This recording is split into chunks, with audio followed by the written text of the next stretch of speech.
It happened to one of my older boys, where I was essentially tricked into signing documents for one of my older boys, Xavier. This was before I had really any understanding of what was going on. There was a lot of confusion. I lost my son by the woke mind virus. Hey guys, and welcome back to Mika Reaction Reviews, where we reaction review to things on the internet. And this is going to be another no-phase voiceover video. I promise my lovely floaty head videos will be back shortly. But today we're going to talk about Elon Musk and his recent interview, I believe he had with Dr. Peterson. And he made that infamous quote or phrase that I have to admit sounds like it came straight out of The Boys TV show. You know, this season they went really hard on those who are against the woke mind virus of the left. So Elon Musk, again, had an interview with Dr. Peterson. He talked about a plethora of things, but one of the things they talked about was Elon Musk's trans son. His son transitioned into his daughter, and Elon Musk is having a hard time with this. He made a statement that he felt like he was tricked into it. We've heard other parents talk about this, or other detransitioners, where they'll basically say, like, would you rather have a deceased son or a living daughter? I was told, Xavier might commit suicide if he did. That was a lie right from the outset.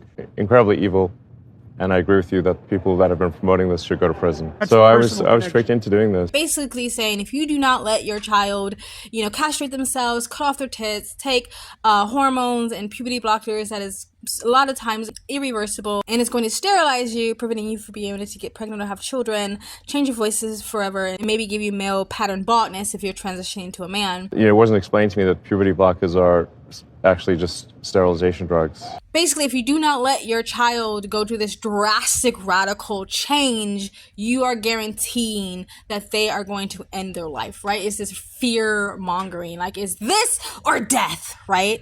And so a lot of parents either feel like they're pressured to do this or guilted into doing this, or a lot of parents are allowing their own ideology to govern their decisions about their children, to put their ideology and their belief systems above the welfare of the child, to put their ideology and their belief system above the hard decisions of being a parent and having to say no to your children and having them hate you and slam the door in your face and not talk to you for days, because that's the best thing to do for your child, because you are the parent, you're older, you're supposed to have a little more lived experience, you're supposed to have a more developed brain to be able to see the long-term consequences of allowing your child to go through such a drastic transformation of their body and their mind and their hormones and all those things, right?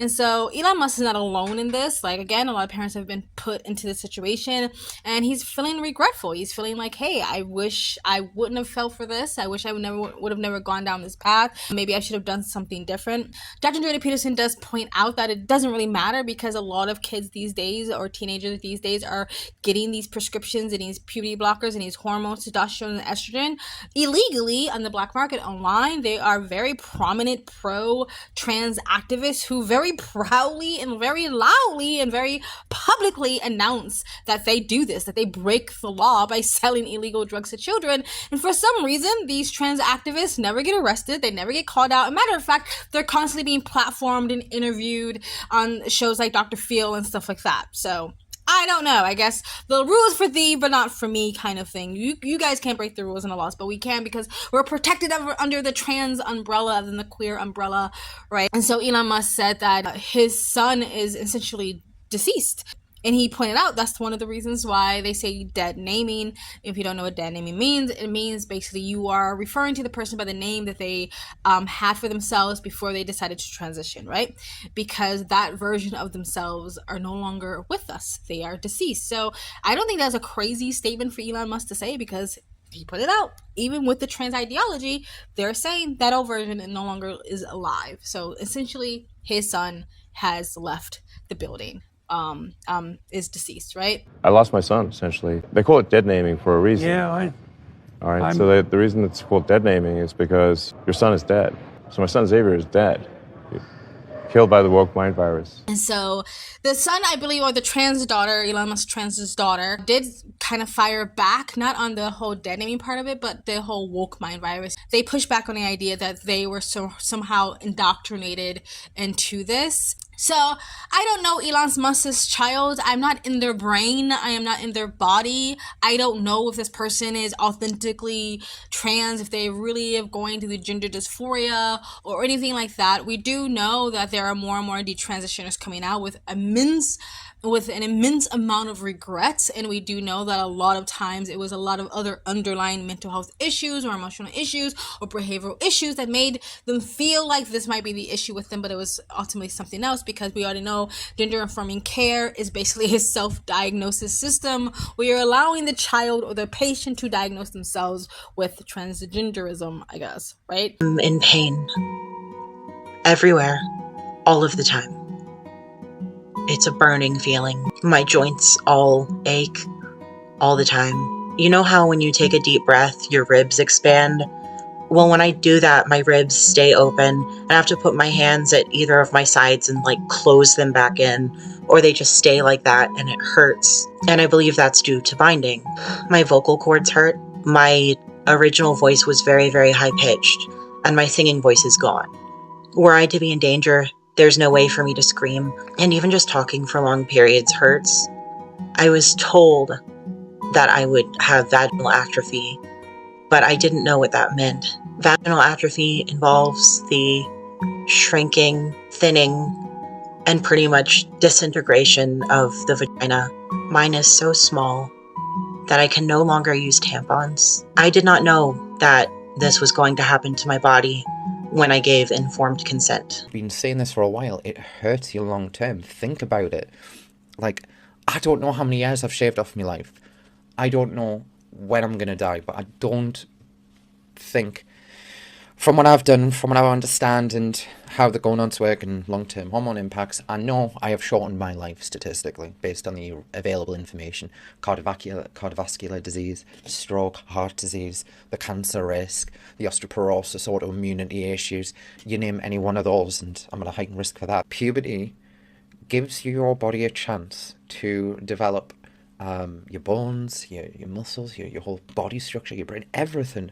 It's so imperative in being able to be a healthy adult, and we're robbing people from it and they've got nowhere else to turn. Okay.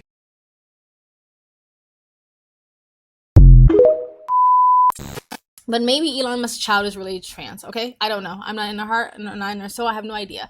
However, I will say two things. Elon Musk, again, is not alone in this. A lot of parents feel this way. But the other thing is I feel like a lot of times people come down really hard on parents who do not immediately accept their new child's identity. And I think it's a little bit unfair, because a lot of times if the child or the person is either trans or gay or what have you, they've spent months and sometimes years unpacking that for themselves.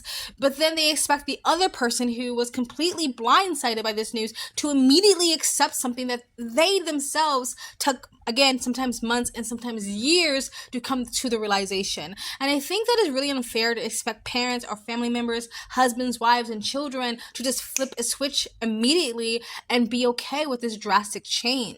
My own mother had to go through this with her son, who came out of the closet as being gay, my brother, which I love him to death.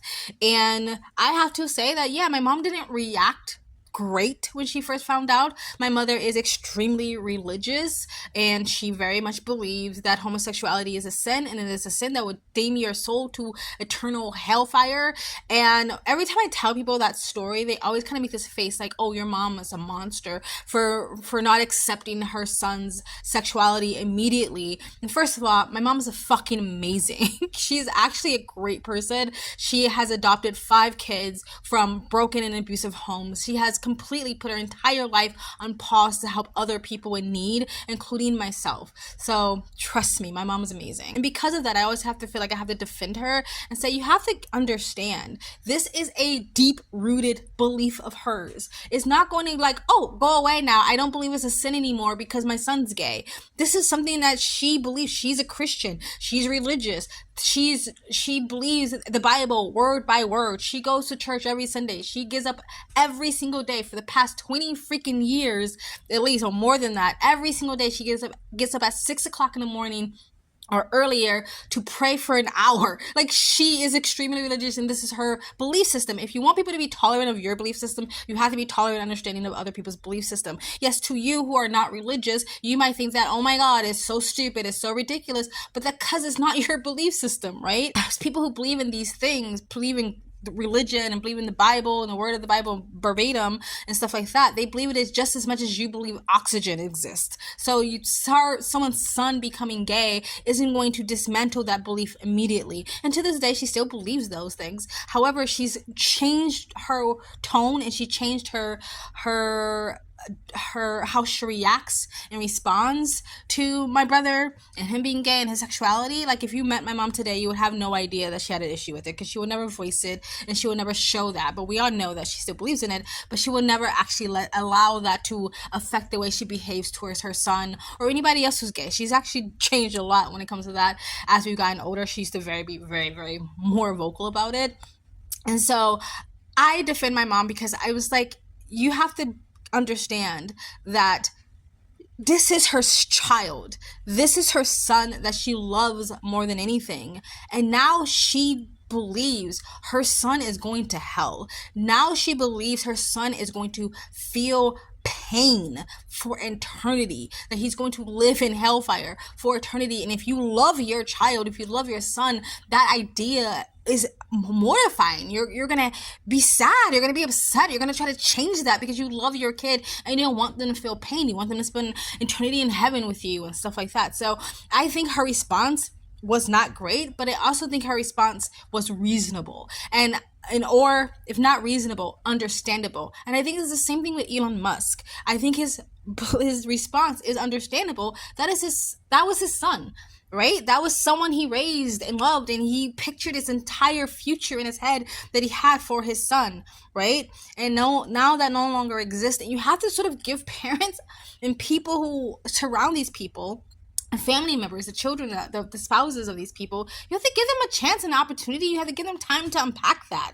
and to process that, instead of immediately demonizing them for not immediately switching the switch and becoming accepting immediately. Now, there's other over-the-top reactions that I would criticize way more harshly, like if you beat your child or off your child or decided to never speak to them again for the rest of their lives. I think those reactions will be way over the top and extreme. But I think someone having just sort of like a reaction right at the beginning, and maybe taking months or even a few years to really come to the point of acceptance, I think that is reasonable. And I think as a society, we should stop demonizing parents for not immediately accepting their child's new identity or their new sexuality or anything. Like, they go into a job field that their parents didn't ever foresee for them. They go into sex work, or they don't want to be a doctor or a lawyer or engineer. They want to be a freaking clown circus clown. You have to give parents and the people around them a moment to process that. And I think that's a reasonable thing to do, because again, the person who did change their identity or come to a realization of sexuality or change the path of their life, they again took time to process that for themselves. And I think it's only fair to allow the people around you to process that as well. And it might take longer than you like, right? That's it. That's all I wanted to say. I thought the interview was interesting, and I hope that someday Elon Musk and his daughter or his child can come together and love one another and come to a point where they can be around each other and respect each other. I hope that does happen. Or I don't know if the child detransitions and says, "Hey, Dad, you're always right." I don't know, but I hope that all wells and ends well with them. Let me know what you guys think in the comment section below. Please like, comment, and subscribe. Hit the bell to get notifications when I do upload. All of that really does help with the algorithm, guys. And if you'd like to support this channel, please, for the love of God, you can donate. My PayPal and Cash App link is in the comment section down below. Or you can super thanks, and you guys have an amazing, beautiful day. Bye! It happened to one of my older boys, where I was essentially